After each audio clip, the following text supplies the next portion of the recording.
most frustrating thing is when your parents say you can't do something. Obviously, it makes you crazy. It makes me crazy at my age when my mom tells me not to do something and I'm a grown-ass woman. I can do whatever I want. But if you're a teenager or a middle schooler and your parents like, we don't want you to date, you're too young, here's how to fix that. First of all, in any conflict, it is important to try to take a step back and neutrally analyze what it is that is driving your opposition. What's going on inside the head of the enemy? Why are they saying this? So there's a few reasons. Number one, if your parents are just blanket against you dating at all. It's not about a specific guy. It's like, you're not to date, you're too young. This could be coming from a few different places. Number one, mostly, it is coming from a place of wanting to protect you. And I know that that's hard to see, but they have been teenagers themselves. They know exactly how dangerous it is to be a teenage girl in the world. And I don't just mean like, oh, you're going to end up dead in a ditch. But like, your heart can get so broken. You can be lied to by boys who seem so pure of intention, and then they sleep with you and take your virginity, and you never hear from them again. Or you get pregnant. Like, the world is dark and full of terrors. It's like basically an episode of Game of Thrones to your parents. And they want to spare you some of the heartache that they went through. And they're not expressing it usually in a good way. They're not telling you that. And, even if they did, would you listen? No. Life is for the living. You have to experience things for yourself. So knowing that they are worried for your safety, both actual and emotional, gives you some insight in how to debunk that. So what they're essentially fearful of is the unknown. In their mind, your school is crawling with predatory teenage boys with boners just looking to hump. Just looking to hump and impregnate and give you marijuana. Obviously, that's not the case. Illuminate to them that that isn't the case. Sit them down and be like, so I know you guys are like, oh, you're too young and everything. But you know me. And you know that I'm mature for my age. And I am a smart, capable, caring, wise person. Like, you didn't raise an idiot. And I know that, like, I'm new to this whole dating thing, but I want your feedback. And if you guys are like, no, you just can't do it. Okay, well, I'm a teenager, and, like, what were you doing when you were a teenager? You wanted to date, obviously. And I would love to be able to share that part of my life with you guys and, like, get your advice and, like, have discussions about it. Even if this is not true, it doesn't matter. Make them feel like they're part of the process. And by you saying, I want you to be part of my life, the implication is, if you don't allow this, you are being cut out of a part of my life. And that is every parent, that's their nightmare. Is like, no, my teenager won't talk to me. Well, did you ever think about why they won't talk to you? Maybe you're kind of a dick. So, I mean, obviously don't say that.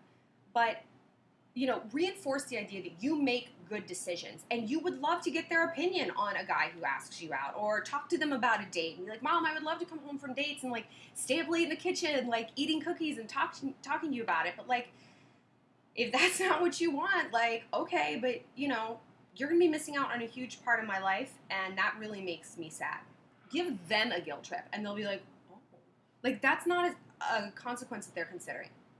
So say there's a specific person that's asking you out, and they're like, no, you can't go out. If they have a specific reaction to that specific person, figure out why. Is there something to that? Are their arguments kind of making sense? Like, he doesn't treat you with respect. I've heard how he speaks to you. He comes from, like, a bad family who's full of drug addicts. I don't know. Like, whatever it is they're saying, take it to heart and consider it. If not, again, they're picturing the unknown, just like the worst teenage boy. They're picturing Justin Bieber, like the worst little shit you can possibly imagine. So be like, Matt asked me out. This is his deal. He's captain of the volleyball team. He's applied to Duke for next year. His dad's dentist, blah, blah, blah. He's doing this, he's doing that. He volunteers. This is how we met. This is what he looks like. Pull up his Facebook page. Pull up his Instagram. Pull up his Twitter. Give them as much information about this person as possible so this person doesn't feel like an unknown. If that's not enough, and obviously the extreme example would be like, bring him over and let the parents meet him. I know that's like weird and extreme, but like if there's a group outing where maybe they could just observe him in real life, or if they drop you off at school, be like, that's him right over there. Just sit and watch him for 10 minutes. I'm going to go to class. It will reassure them because it will make him less of an unknown.